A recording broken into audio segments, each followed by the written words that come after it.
साधु संगत जी, प्रेम से कहना धन निरंकार जी। साधु संगत जी, सतगुरु माता जी की कृपा से आप सभी लोग अच्छे होंगे। आज हमारे विचार का विषय है सतगुरु भक्त वत्सल होते हैं। साधु संगत जी, रामचरितमानस में काकभूषुंडी जी ने अपने जीवन की एक घटना का वर्णन किया है जिसमें सतगुरु की महिमा का पता चलता है। घटना सुनाते समय यह बताते हैं कि एक बार उसने अपने गुरु का अपमान हो गया। गुरु ने तो अपने अपमान पर कोई प्रतिक्रिया व्यक्त नहीं की, लेकिन शिष्य के द्वारा सतगुरु का अपमान भगवान शिव से नहीं देखा गया। वह उस शिष्य को दंड देने के लिए वहां प्रकट हो गए। जब काकभूषुंडी के गुरु ने स्वयं भगवान को गुरु का अपमान करने वाले शिष्य को दंड देने के लिए प्रस्तुत देखा तो वह व्यथित हो उठे और भगवान के चरणों में गिरकर विलाप करने लगे। गुरु के विलाप करते देखकर भगवान ने कहा, इस व्यक्ति ने तुम्हारा अपमान किया है, इसे दंड देने मैं आया हूँ। अब तुम क्यों विलाप कर रहे हो? तुम निश्चिंत रहो, मैं तुम्हारा अपमान करने वाले को क्षमा नहीं करूँगा, मैं उसे अवश्य दंड दूंगा। भगवान की बात सुनकर गुरु महाराज बोले, आप मेरा अपमान करने वाले को अवश्य दंड देंगे, यही मेरे परेशानी का कारण है। यदि आप इसे क्षमा कर देते तो मुझे कोई परेशानी न होती। उन्होंने आगे कहा, इस व्यक्ति ने भले मेरा अपमान किया है, लेकिन यह मेरा शिष्य है, आपका भक्त है। शिष्य के भले बुरे का ध्यान रखना गुरु का कर्तव्य होता है। यदि आप इसे दंड देंगे तो फिर मैं अपना कर्तव्य कैसे निभा पाऊंगा?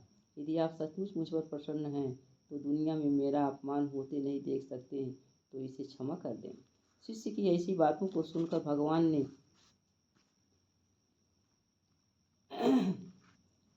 कहा, ठीक है, कोई कष्ट ना हो, वह सदा फूले फले, उसे किसी प्रकार का दंड ना भुगतना पड़े, इसी में गुरु का सम्मान है।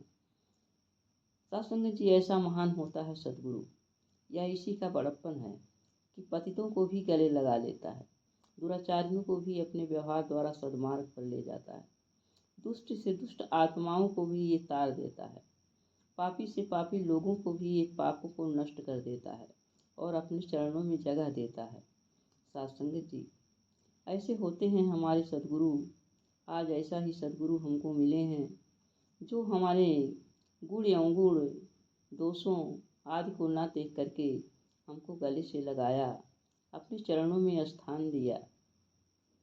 हम बार बार भूल जाते हैं सद्गुरु की सिखलाइयों को, लेकिन सद्गुरु हमें बार बार बख्शते हैं।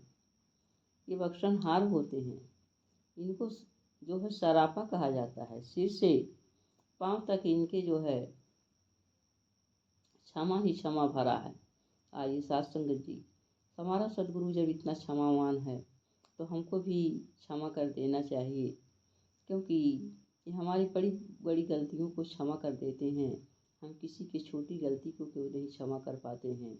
आइए सद्गुरु का सानिध्य को हम प्राप्त करें और सद्गुरु जैसा जीवन हमारा भी बनता चला जाए। प्रेम से कहना धन निरंकार जी।